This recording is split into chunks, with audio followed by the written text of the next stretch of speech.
नमस्कार, मी सोनाली स्वादिष्ट रेसिपी कट्टा या मराठी रेसिपी चॅनलमध्ये तुमचं मनपूर्वक स्वागत करते। तर आज आपण बघणार आहोत थंडीच्या दिवसात घट्टसर लोण्याचा गोळा कसा काढायचा आणि त्या लोण्याच्या गोळ्यापासून साजूक तूप कसं बनवायचं। तूप तर साजूक बनतं पण रवाळ बनत नाही कधी। तर त्यासाठी मी काही टिप्स सांगितले आहेत, त्या तुम्ही नक्की वापरा। व्हिडिओ आवडला तर एक लाईक करा, चॅनलवर नवीन असाल तर चॅनलला सबस्क्राइब करायला विसरू नका। चला तर सविस्तर आपण पाहूयात लोण्यापासून तूप कसं बनवायचं। तर हे बघा, इथं मी 20 दिवसाची साई साठवून घेतलेली आहे। तर इथं आम्ही 1 लिटर दूध घेतो, त्या दुधावरची इथं मी साई एकत्र करून अशी पातेल्यामध्ये विरजण लावून ठेवली आहे। तर म्हशीच्या दुधाची साई असल्यामुळे ही खूप छान असं याचं तूप आणि लोणी निघलं जातं। तर तुम्ही दुसरं कोणतं दूध वापरत असाल गाईचं वगैरे, तर तुपाचं आणि लोण्याचं स्ट्रक्चर थोडंसं वेगळं येऊ शकतं। तर आता विरजण कसं लावायचं ते तुम्हाला सांगते। तर विरजण लावण्यासाठी स्टीलचं किंवा काचेचंच भांडं असावं, ॲल्युमिनियमचं भांडं वापरायचं नाही आपल्याला। तर पहिल्या दिवसाची साई स्टीलच्या मी पातेल्यात टाकून घेतली आणि त्यामध्ये 2 चमचे दही टाकलं आणि त्याला मिक्स करून त्या रात्री बाहेर ठेवलं, म्हणजे ती साई विरजली जाते चांगली। आणि मग दुसऱ्या दिवशी काय करायचं, दूध तापलं की ते रूम टेम्परेचरला आलं की त्याला फ्रीजमध्ये ठेवायचं आणि त्याच्यावर मग ती घट्टसर साई येते। ती साई आपण या विरजणात, म्हणजे आपण ज्या साईचं विरजण लावलं होतं त्यामध्ये टाकायचं, त्याला मिक्स करून घ्यायचं, म्हणजे त्याच्यावर पिवळसर थर येत नाही त्या साईवरती। असंच आपल्याला 15 ते 20 दिवसाची साई गोळा करून ठेवायची आहे। तर हे बघा, इथं मी ज्युसरचं भांडं घेतलेलं आहे। तुम्ही ज्या भांड्यात साई करत असाल ते भांडं घ्या।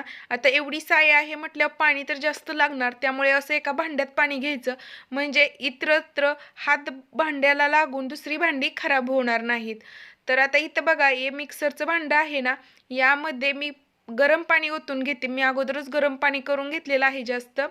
तर हे गरम पाणी मी या भांड्यामध्ये ओतून घेते आणि या भांड्याला टोपण लावून हे पाणी सगळीकडे आपण शेक करून घ्यायचं आहे। म्हणजे असं केल्यामुळे आपलं लोणी भांड्याला जास्त चिटकलं जात नाही। तर ही नक्की लक्षात ठेवा टीप, नक्की असं करून बघा। ते पाणी ओतून देऊयात आपण आणि यामध्ये आपण ही साई काढून घेऊयात। जास्त पण साई घ्यायची नाही एकाच वेळी, अगदी मोठे 4 चमचे साई घ्यायची, 4 ते 5 चमचे। तर इथं मी मोठे 4 चमचे साई घेतलेली आहे। आता जेवढी साई घेतली आहे तेवढंच आपल्याला पाणी ओतायचं आहे, जास्त पाणी ओतायचं नाही। तर हे बघा, हे माठातलं पाणी नाही आणि किंवा फ्रीजमधलं देखील नाही, जे आपलं पिंपा थंड्यात पाणी असतं ना ते पाणी घ्यायचं आहे। थंडीच्या दिवसात ही स्टेप नक्की करा। फ्रीजमधलं पाणी घेतलं तर तुमचं लोणी निघणार नाही। ही जी साई आहे ती मी फ्रीजमधून नुसतीच बाहेर काढलेली आहे, त्यामुळे इथं मी पिंपातलं पाणी वापरलेलं आहे। जर तुम्ही ही फ्रीजमध्ये नसेल ठेवली तर तुम्ही माठातलं पाणी वापरू शकता किंवा फ्रीजमधलं देखील पाणी वापरू शकता। तर आपण मिक्सर चालू केलेला आहे, अगदी 1 मिनिटात आपलं लोणी निघलं जातं। तर हे बघा, मी बटन बंद करते आता। बंद केलं, तुम्हाला दाखवते आपलं लोणी कसं निघलेलं आहे। तर बघा, अगदी 1 मिनिटात आपलं लोणी निघलेलं आहे आणि अगदी घट्टसर असं लोणी निघलेलं आहे। तर आता ज्या पातेल्यात आपण हे लोणी काढणार आहोत त्या पातेल्याला देखील आधी गरम पाण्याने असं ओतून ते पाणी ओतून द्यायचं आहे, म्हणजे लोणी अजिबात चिटकलं जात नाही। तर हे सगळं लोणी आपण यामध्ये ओतून घेऊयात। तर बघा, किती मस्त असं आपलं लोणी निघलेलं आहे। अशाच प्रकारे आपण सगळं लोणी काढून घेऊयात। तर दुसरी देखील बॅच बघा, मस्त असं लोणी आपलं निघलेलं आहे।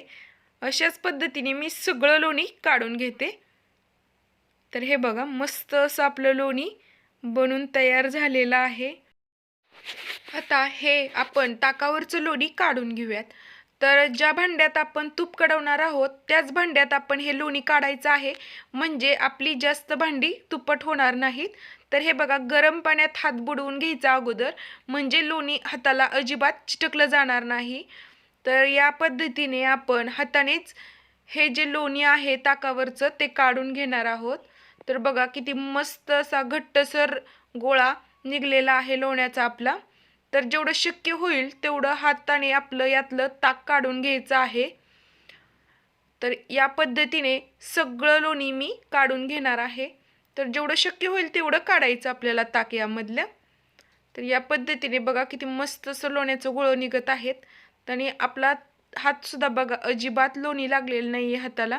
या पद्धतीने मी सगळं लोणी काढून घेते राहिलेल्या साईपासून देखील. तर बघा सगळ्या साईपासून एवढा मोठा गोळा आपला लोण्याचा निघलेला आहे. तर या लोण्याला आपण स्वच्छ करणं देखील तेवढंच गरजेचं आहे. म्हणजे स्वच्छ केलं की नाही आपलं तूप खूप दिवस टिकलं जातं आणि त्याला आंबटसुद्धा वास येत नाही. तर आता ज्या भांड्यात आपण लोणी कढवणार आहोत त्याच भांड्यात आपण हे लोणी धुवून घ्यायचं आहे. तर गरम पाण्यात हात बुडवून घेतलेला आहे आणि असं जे एक्स्ट्राचं अजून राहिलेलं ताक आहे ते आपण काढून घ्यायचं आहे. तर हाताने असं प्रेस करायचं म्हणजे जे एक्स्ट्राचं ताक आहे ते निघलं जातं. तर या पद्धतीने. तर आता आपण याला धुवून घेऊया. त्यासाठी इथं मी फ्रीजमधील थंड पाण्याचा वापर केला आहे. तर बर्फाचं पाणी आहे हे, तुम्ही गार थंड पाणी देखील वापरू शकता फ्रीजमधलं. तर या पद्धतीने आपण याला धुवून घ्यायचं आहे. मस्त असं धुवून घेतलं की नाही आपलं तूप खूप दिवस टिकलंही जातं आणि त्याचा आंबट वाससुद्धा येत नाही. त्यामुळे लोणी आपल्याला चांगलं धुवूनच वापरायचं आहे. 2 ते 3 पाण्याने स्वच्छ लोणी धुवून घ्यायचं आहे. तर हे बघा हे पांढरसर पाणी निघतं ते ओतून देऊयात आणि याच पद्धतीने अजून एकदा धुवून घेऊयात.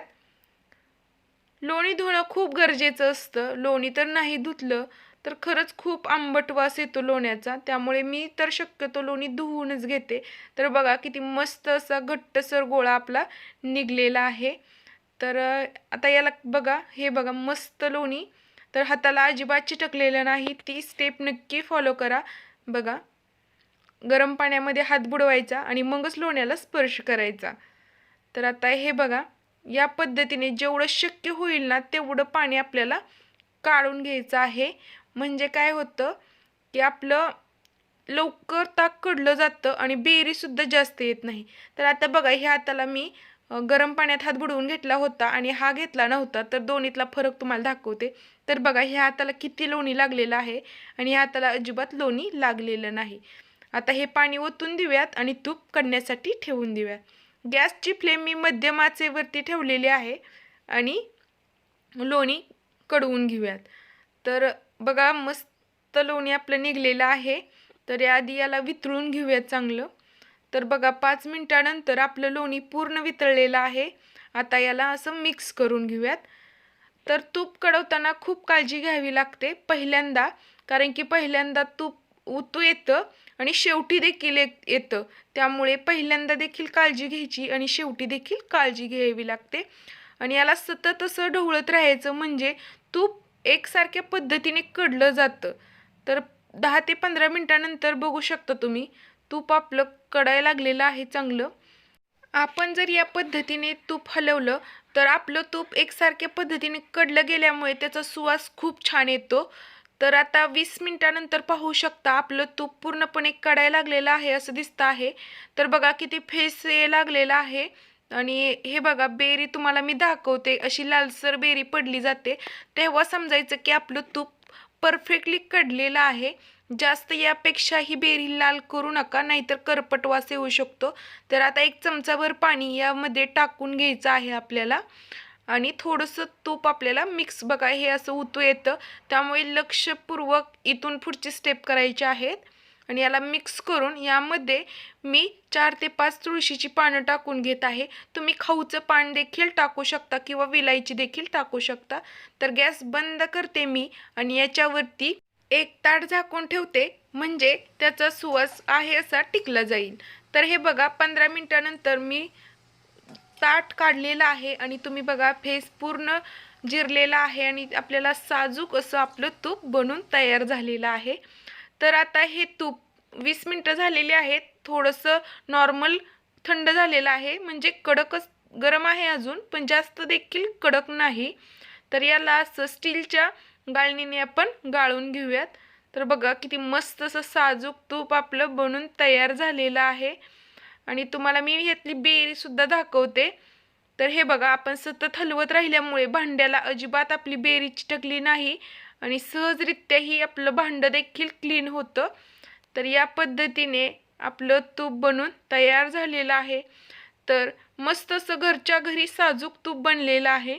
तर आता तुम्हाला रवाळ तूप कसं बनवायचं ते सांगते. आता हे गरमच तूप आहे, तोपर्यंतच आपल्याला याला झाकण लावून ठेवून द्यायचं आहे. रूम टेम्परेचरला ठेवलं तरीही चालेल.